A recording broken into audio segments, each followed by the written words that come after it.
الحمدللہ وحدہ والصلاة والسلام علی من لا نبی بعدہ اما بعد فاعوذ باللہ السمیع العلیم من الشیطان الرجیم۔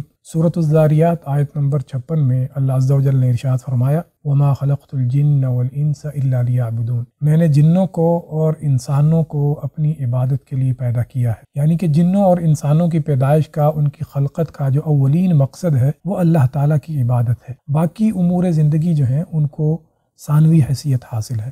اب یہ عبادت ہم نے کب تک کرنی ہے؟ سورۃ الحجر آیت نمبر 98 اور 99 میں اللہ عز و جل نے نبی صلی اللہ علیہ وآلہ وسلم کو مخاطب کر کے ارشاد فرمایا فسبح بحمد ربک وکن من الساجدین، اپنے رب کی تسبیح بیان کریں، اپنے رب کی حمد بیان کریں اور سجدہ کرنے والوں کے ساتھ شامل ہو جائیں۔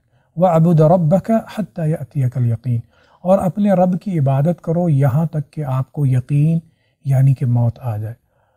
اس کا مطلب یہ ہوا کہ ساری زندگی اللہ تعالیٰ کی عبادت میں ہی گزرے گی۔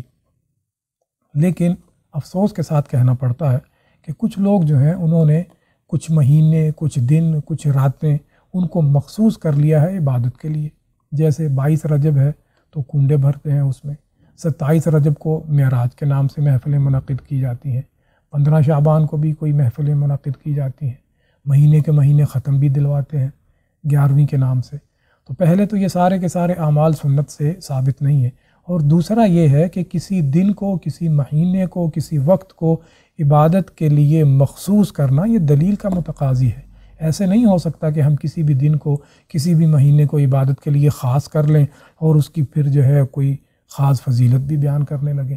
اس کے لیے دلیل چاہیے ہوتی ہے۔ حضرت عائشہ صدیقہ رضی اللہ تعالیٰ عنہ ارشاد فرماتی ہیں کہ نبی صلی اللہ علیہ وآلہ وسلم رات کو اتنا قیام فرماتے کہ آپ صلی اللہ علیہ وآلہ وسلم کے پاؤں مبارک سوج جاتے۔ تو حضرت عائشہ صدیقہ رضی اللہ تعالیٰ عنہ کہنے لگیں اے اللہ کے رسول صلی اللہ علیہ وآلہ وسلم، اللہ تعالیٰ نے تو آپ کے سارے گناہ معاف کر دیے، پھر کیوں آپ اتنی مشقت کرتے ہیں؟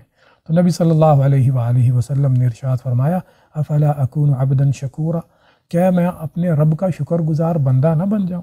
تو نبی صلی اللہ علیہ وآلہ وسلم کا یہ معمول ساری زندگی رہا ہے۔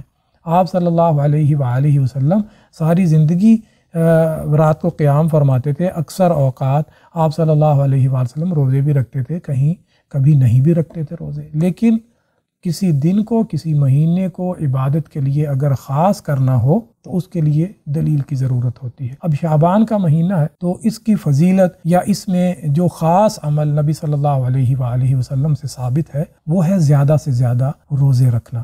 حضرت عائشہ صدیقہ رضی اللہ تعالیٰ عنہ ارشاد فرماتی ہیں کہ نبی صلی اللہ علیہ وآلہ وسلم شعبان کے مہینے میں زیادہ سے زیادہ روزے رکھتے تھے۔ ارشاد فرماتی ہیں کان احب الشہور الی رسول اللہ صلی اللہ علیہ وآلہ وسلم ان یصومہ شعبان ثم یصلہ برمضان، نبی صلی اللہ علیہ وآلہ وسلم جس مہینے میں زیادہ سے زیادہ روزے رکھتے تھے، جس مہینے میں زیادہ سے زیادہ روزے رکھنا آپ صلی اللہ علیہ وآلہ وسلم کو بہت پسند تھا، وہ شعبان کا مہینہ تھا۔ اور اس میں اتنے روزے رکھتے تھے کہ روزے رکھتے رکھتے رمضان شروع ہو جاتا تھا۔ یعنی کہ نبی صلی اللہ علیہ وآلہ وسلم تقریباً شعبان کا پورا مہینہ ہی روزے رکھ لیتے تھے۔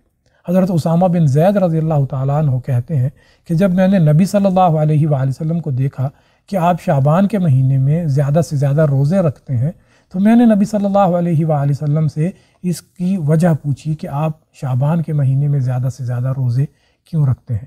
تو نبی صلی اللہ علیہ وآلہ وسلم نے ارشاد فرمایا ذاک شہر یغفل الناس فیہ عنہ بین رجب ورمضان وہو شہر ترفع الاعمال فیہ الی رب العالمین وَأُحِبُّ أَن يُرْفَعَ عَمَلِي وَأَنَا صَائِمٌ، نبی صلی اللہ علیہ وآلہ وسلم نے ارشاد فرمایا کہ یہ ایسا مہینہ ہے لوگ اس میں غافل رہتے ہیں، یعنی کہ اللہ کی عبادت سے، اللہ کے ذکر سے، اور یہ ایسا مہینہ ہے کہ اس مہینے میں بندے کے اعمال رب کے حضور پیش کیے جاتے ہیں، اور میں یہ چاہتا ہوں کہ میرے اعمال جب رب کے حضور پیش کیے جائیں تو میں روزے سے ہوں۔